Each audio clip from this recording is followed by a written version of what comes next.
Сайн байна уу? Pause Mongolia сувгаас мэдчилж байна. Өнөөдөр орчин үеийн амьтны ёс зүйн сэтгэлгээний хамгийн том өөрчлөлтийг авчирсан философч Петер Сингер болон түүний алдарт Animal Liberation номын үзэл санааны талаар товч ярилцъя.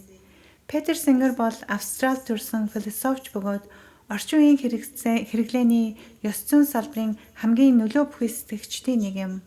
Түүний Animal Liberation ном анх 1975 онд хэвлэгдсэн бөгөөд амьтны эрх, амьтны сайн сайхны тухай дэлхийн хэмжээнд шинэ ойлголтуудыг бий болгосон гол бүтээл болсон юм.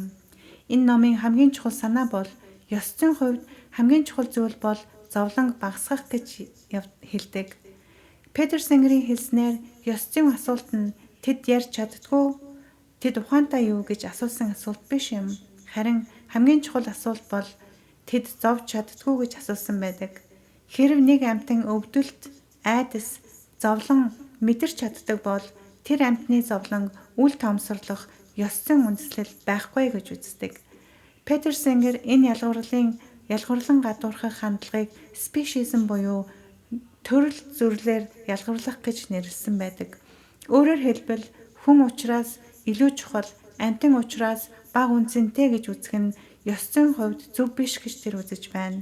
Энэ санаа нь амьтдыг хүнтэй адил эрхтэй гэж хэлж байгаа юм биш, харин нэг энгийн зарчим юм. Хинч байсан, ямар амьтанч байсан, зовлон бол адилхан муу зүйл юм. Тиймээс амьтны хэрэгцээ, амьдрал, сайн сайхныг ёс зүйн шийдвэр гаргахдаа тооцох ёстой гэж үздэг. Энэ философи нь зөвхөн онол биш. Энэ бол бидний өдөр тутам амьдралтай холбоотой юм. Бид амьтдыг харж байна. Яаж харж байна вэ? Гэрийн тэжээвэр амьтдаа хэрхэн асарч байна вэ? Гудамжны нохой муурыг бид хэрхэн хүлээж авч байна вэ? Ёс зүй гэдэг бол том онол биш. Ёс зүй бол бидний өдөр бүр гаргаж байгаа жижиг шийдвэрүүд юм. Монголд амьтдын асуудал зөвхөн тооны асуудал биш юм. Энэ бол сэтгэлгээний асуудал юм. Олон жилийн турш нохой муур гадаа амьдардаг, өөрөө амьдрах ёстой, хүнээс хамааралгүй гэсэн ойлголтыг байсаар байсан.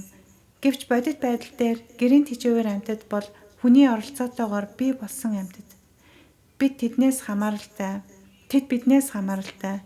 Тэдний амьдрал, сайн сайхан нь хүний шийдвэрээс шалтгаалдаг. Тиймээс амьтны асуудал бол зөвхөн хамгаалах асуудал биш юм. Энэ бол хариуцлага, ёс зүй, мөн нийгмийн, соёлын түвшний асуудал юм. Манай байгууллага Pause Mongolia-гийн гол зорилго бол амьтдыг аврах, бас бид Монголд амьтны талаар илүү ойлгомжтой, хариуцлагатай, инэрэнгүй нийгмийн сэтгэлгээг хөгжүүлэхийг зорж байна. Бидний хийж байгаа ажил бол мэдлэг түгээх, судалгаанд суурилсан мэдээлэл өгөх, хүмүүсийн ойлголтыг өөрчлөх, нийгмийн хандлагыг аажмаар шинжлэх. Учир нь жинхэнэ өөрчлөлт бол ганц удаагийн аврах ажиллагаанаас биш, харин сэтгэлгээ өөрчлөгдөхөөс эхэлдэг. Хүмүүс амьтны зовлон ойлгож эхлэх үед хамгаалалт өөрөө бий болж ирдэг. Хариуцлага өөрөө бас бий болдог. Петер Сингерийн хэлснээр ёс зүй бол том урай биш, харин ёс зүй бол бусдын зовлон үл тоомсорлохгүй байх шийдвэр юм гэж хэлсэн байдаг.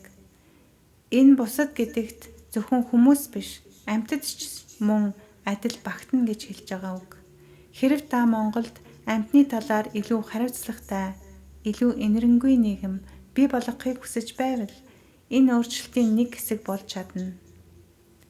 Манай ажлыг дэмжихийн тулд та Pause Mongolia-г сошиал медиа хуудасуудаар дагаарай. Манай YouTube сувгийг бас subscribe хийгээрэй гэж уриалж байна.